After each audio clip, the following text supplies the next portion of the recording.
Hello everyone, and today we're going to be talking about our first impressions regarding the new event. Now, how the new event is formatted, the Linked Monster exclusive event, is very good. I'm really glad they brought out a ranking system from within these events. Very solid, very similar to ranked, just like the standard ranked ladder. They also have some really cool rewards here, like this border here, the Link Master Frame border. Really nice. Some of those aesthetic sort of cosmetic items are a big part of about why people play. Like, a lot of people play Yu-Gi-Oh! And they like the prestige of it. They're also giving out new sleeves and everything.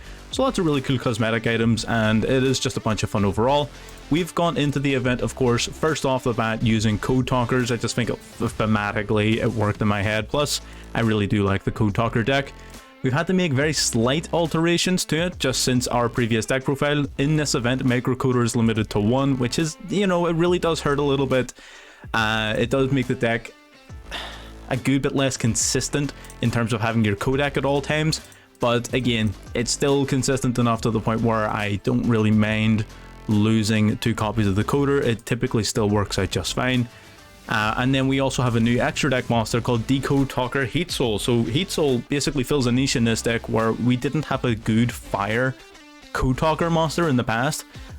So now we can make our Fire Cybers monster searchable off of Cynet Codec, which is really good. You can also pay 1,000 life points to help you draw an additional card, so hopefully getting into another extender or another hand trap or something like that. Generally speaking, Decode Talker Heat Soul is a really sort of clutch extender just in many facets. We just replaced the Microcoder with a copy of Ash and Max C. The rest of the deck doesn't really need a rework as far as I can see. I might rework it as we go along if I think of some cool ideas, but at the minute this version of the deck seems to be functioning just fine. We're going up against a lot of very interesting decks. We're going up against Marincess an awful lot, Salamangreats, Trap Tricks, surprisingly, is doing really well in this event, with their main monster being a Link monster, so Trap Tricks doing well is pretty cool. It's not a deck I'm a fan of, but, you know, more power to them.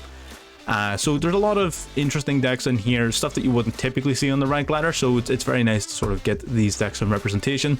But yes, I mean, I've already done a deck profile on Code Talkers and it's virtually identical to this list apart from the differences I just mentioned. So if you want a full on deck breakdown, you check the previous video, which is it's linked in the description below, and it will at the end of that video go through card for card exactly how everything works and go through the combos and everything. I'm not going to be doing that here apart from in the actual games themselves. But again, if you do like this, if you like anything like this and want to see any more, feel free to subscribe. We're going to try and get as much content on the new events and new decks as we can. We're still building the Marincess and everything now. Again, there's a good few SRs and URs in that deck, so it's going to take a minute. But yeah, we're in the middle of putting that one together, so stay tuned for that. We also have some cool ideas for other Link-based decks. You know, I really want to try a pure Link Dragon Link deck. That's going to be really cool. It gives me an excuse to finally use the Borolo Dragon. But yes, if you want to see anything like that, feel free to subscribe. It doesn't cost you anything. It does help me out. And leave a comment down below for what you want to be seeing. And with that, let's get into game number 1. Alright, game number 1. This is quite possibly one of the most dissatisfying games on the planet, but you're going to see there's a lot of really cool plays. We activate our codec and we go to summon our Sigma to get our combos going, but we get hit with that Max C, so we're going to summon the Sigma, but we're just going to leave it there. Again, hopefully he doesn't have the ability to TOT Chaos, and we're just sort of praying and hoping on that. Our opponent's got the Harpy's Feather Duster right off the bat. They're going to take out our Cynet codec. We just decided to take this opportunity. We're just going to Max C. Ultimately, it doesn't really matter when you use it. I would almost rather him not special summon anything. Yeah, so we prevent him from doing any sort of plays. He doesn't want to risk special summoning with the Max C live, and that suits us. We top deck in the Converter. We're going to use Cynet Mining to ditch a card to search for our Microcoder, our one of. We link summon using Microcoder and our Math Mech into Code Talker. That's going to trigger our Microcoder to search the deck for another copy of Cynet Codec.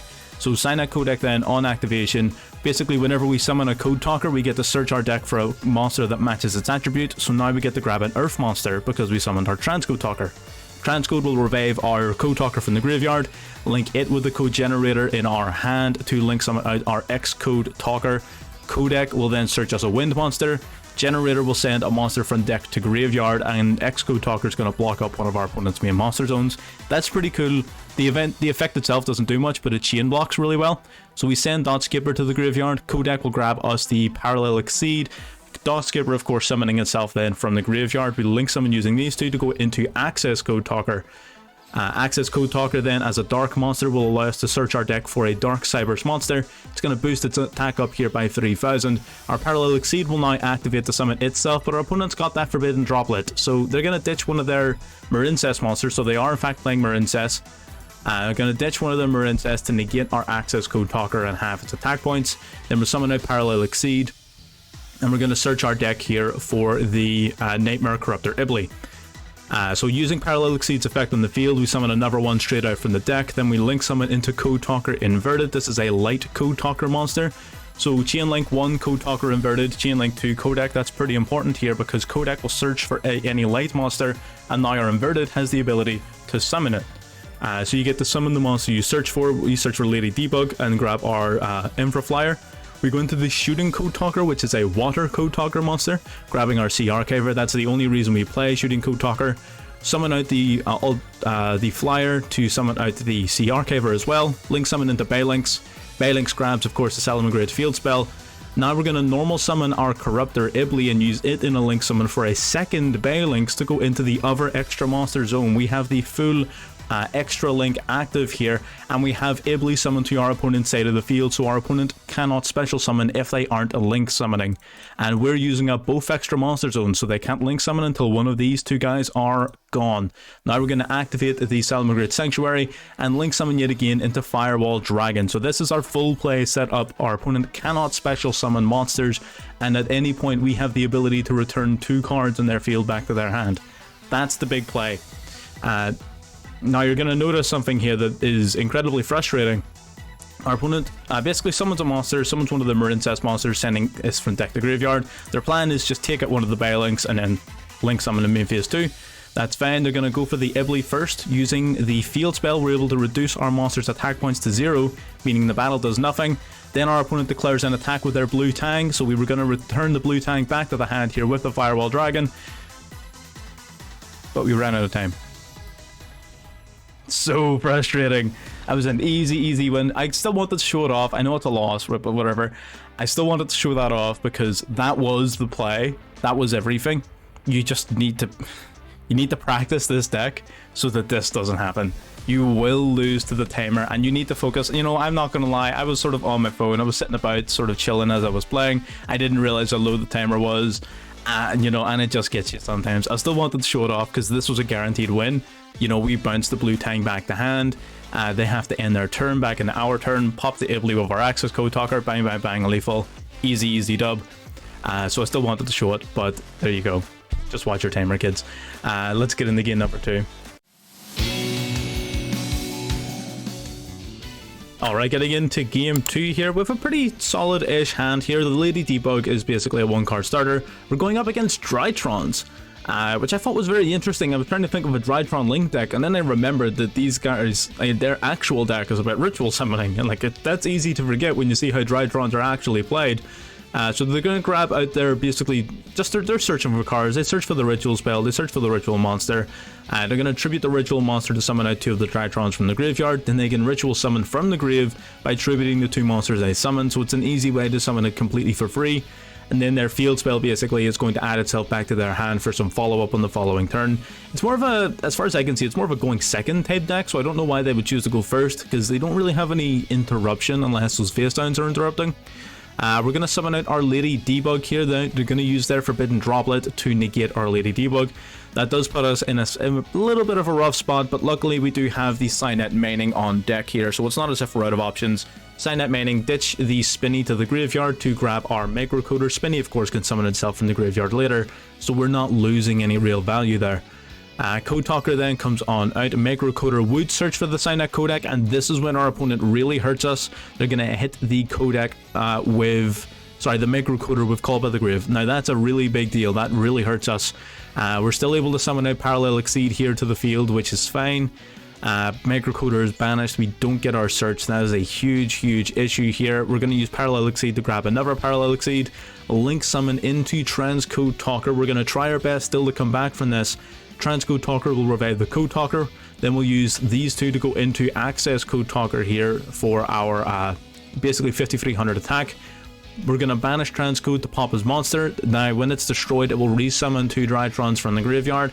We knew that was going to happen, but we just figured out we're going to let him summon his monsters, deplete his resources as fully as we can, and basically pass it back to him. We know the card in his hand is his ritual spell, so unless he draws something really big, it's very difficult for him to come back, and it looks like we were right there, right on the money. He sets a card face down and passes back to us. Before he can even do anything else, we're going to banish our Code Talker, get popping his card, summon the Lady Debug, and we're just going to turbo through this last little segment, search for Code Generator, link summon into Code Talker Inverted, which will summon a monster from hand, as well as Code Generator basically summoning our Dot Skipper, summon out the Ibley, Transcode Talker then revives Code Talker Inverted, and that's enough damage for lethal. So nice and straightforward. So that's just to show off that you don't necessarily need Codec for the deck to function, but you really do need to change how you're going to play it. So if they're going to try and interrupt your Codec, try and destroy it, typically that happens when you're going second more so than anything else. You need to realize that you still have plays, lean on your Transcode Talker, lean into your Access Code Talker, lean into your Fireball Dragon, lean into your Crusadia Avramax. Rely on those cards and they will pull you through basically. You just need to sort of realize how powerful they are. But yes, nice and straightforward game 2, playing against Drytrons. Let's get into game 3. Alrighty, getting into game number 3 here. Okay, so we don't have the greatest of hands in the world. We're going to summon out our Salamangreat Spinny, link summon using it into our Salamangreat Baylinks. Baylinks, of course, searching our field spell, and Spinny now is able to summon itself back from the graveyard because we control another Salamangreat. Now we're going to link 2 into our Code Talker here, then link again into our Transcode Talker. So now that we've used our Code Talker, we can revive it from the graveyard. It doesn't provide us a ton of value here, but basically they both have link effects. Transcode Talker is protecting both of these monsters from being targeted by card effects and giving them an additional 500 attack. Code Talker is giving itself an additional 500 attack, and basically it cannot be destroyed by battle or card effects while it's linked to another monster. So our Code Talker is completely protected from all targeting and destruction. Transcode Talker is protected from targeting, which is still decent. Our opponent goes for Rescue Cat here. We're going to use Call by the Grave to try and negate that Rescue Cat. That's going to be an extremely powerful card here, so we don't want our opponent resolving that at all. So bin the Rescue Cat, no chance that's going through at all. Then they're going to go Foolish Burial, so the Rescue Cat didn't even matter. We're playing against Tri-Brigades. Tri-Brigades, of course, going to be one of the more powerful decks in this format, given the fact that all of their main plays are Link monsters. You're not going to be seeing the Zodiacs alongside them, but you will be seeing Tri-Brigades. You're going to summon out the Karaz here. Karaz banish 2 to link summon out their Baron Blossom. They're going to link summon here into the Nightmare Phoenix, which I thought was interesting. They're going to pop the remaining back row card, which is fine. Because it's co-linked, I believe it's going to draw an additional card. Yes, it is, which is an interesting interaction here. He swings into the Code Talker. We're going to use this opportunity to just regain some life points by reducing our Transcode Talker to 0. We know our Code Talker can't be destroyed, and we know we're going to try and use our Transcode Talker for an Access Code Talker on our turn. So it having 0 attack points doesn't matter to us. We normal summon our Maxi. We were planning on using the Maxi and the Transcode Talker to go into Access Code Talker. He saw this coming a mile away and decided to go for the trap card preemptively to summon out his Shureg. Shureg then on summon's going to banish our Transcode Talker here. And Nerval is going to search his deck for another card. Kit's going to send another card to the graveyard, so he's just gaining all sorts of advantage here, as well as banishing one of our cards. So it's a very, very difficult match to come back from here, but we are going to give it a shot. The Omen, yep, there's Transcode Talker gone. We're just going to use this to go, our Transcode Talker to go into another one, revive the Code Talker, and then use these two to go into the Access Code. We were hoping that this would give us the advantage we need here. Boost up by 3k, 5300 attack, use its effect, pop the Nightmare, then we're going to swing into the Shureg here. Because of Signet optimization, he cannot activate any card effects, which means no Shureg effect. Actually, I don't think Shureg will have an effect anyway, because nothing's banished, but, you know. Pot of Desires here, banish 10, draw 2, Heartbeat's Feather Duster to clear out the back row, which is not a great start.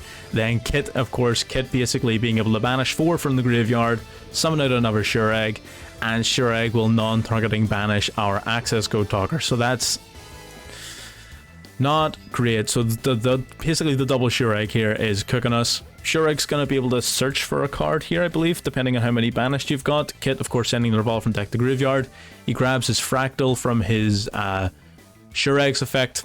He's going to summon the fractal to the field off of the Baron Blossom. That's going to banish 3 to summon Rugal. It doesn't look like our opponent has a 4th Shureg, which is interesting. Or sorry, a 3rd Shureg. Of course, they don't have a 4th. It's not legal. A 3rd. We're going to link here into the Apollosa anyway, so they've got double monster negate. That's not a... It's a very difficult thing to come back from, especially when you top deck an effect failure. So we're just going to set it in defense and accept the EL, basically. We were kind of hoping he wouldn't have another monster to summon, but he has the fractal to basically summon out a Rugal whenever he wants. Summons out the Access Code Talker, boost up by 3k, banish to pop, and game. As simple as that.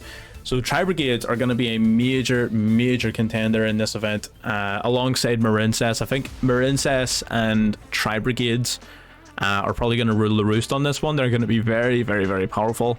But there are a number of other contenders as well. We are going to be planning a few things to come out. Code Talkers are strong. With the codec, the macro coder being reduced to 1, they're not that consistent though. But either way, we'll talk about this now. We'll have a brief look over the deck profile and I'll sort of explain what I mean. Okay, so having a brief look over the deck profile here, a sort of review of the deck's performance, more so. I've already done a detailed deck profile in the previous video, so if you want that, then go ahead and hop into that video in the description below. But in terms of the deck's performance, it's okay. It's good. The only thing is the macro coder being reduced to 1 makes your Signet codec it's not very consistent. It used to be a lot more consistent. You're still technically running 7 copies, and then you're 3 mining, so 10 copies, which is good because, you know, you've got the 3 codec itself, the 1 macro coder, 3 Lady Debug which searches for it, 3 Signet mining which searches for it. There may be ways of making it more consistent. If there are, let me know down below. Again, I sort of like just took it as it was, made the changes I needed to make, and then just brought it straight into the event. This was more of a first impressions type gig than a deck profile. But if you've got ways to make a deck like this more consistent, let me know. It's still good, it's still consistent enough. Having 10 copies of your main starter card isn't exactly the worst, it's just not the greatest either. So on occasion you are going to have to figure out how to play around and get into your big boss monsters without using your codec. Your boards aren't going to be oppressive as they otherwise would have been, but they're still going to be pretty damn strong, because again, as we shown even in the previous video, sometimes even just a big boss monster protected from targeting or protected from destruction is enough to win certain matchups. So do bear that in mind. You don't need the codec to win every single game, but it does certainly help. But the idea, as you saw in the first replay in particular, main idea is U-Link lockout with Ibly. That's ideal. OTK with Access Code Talker. You've also got the Avramax and Firewall Dragon, which is going to kick in there. And you don't summon this guy very often, so if you don't have him, don't worry about it. You can replace him with something else, but I'm just a big fan of this card. Always have been. But yes, that's pretty much the deck. Again, take it from here, watch the previous video to get a full actual breakdown of it. And yes, if you like what you're seeing and you want to see more, subscribe. Again, as I said, it doesn't cost you anything and it does help me out. Every little bit counts here, as we're on our way up to 1,000. We really sort of want to be hitting that 1,000 at some point, hopefully by the end of the year, but I doubt it. But we're going to be, you know, set your sights high. But we'll sort of see what we can get doing here. But yes, that's pretty much me done on this deck, so I'll see you all in the next one.